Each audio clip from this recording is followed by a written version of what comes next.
Please যারা যারা লাইভে জয়েন্ট আছেন একটা লাইক দিয়ে কমেন্ট আসেন। ইস রে, আমার বাসায় যে কত কিছু বাঁচতে হয়, খুবই বিরক্তিকর। আমি একা দেখি চলে, আমারও বাসায় সব কিছু করতে হয়। মেহমান আসলে, আমার শ্বশুর আসলে, আমার শ্বশুর চলে গেছে গতকালকে।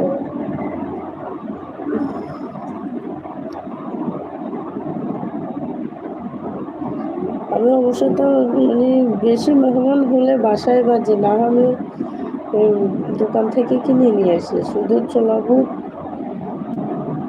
এটাই ঘরে তৈরি করে, আর সব কিছু কিনে নিয়ে আসি। এগুলো করতে অনেক সময় লাগে।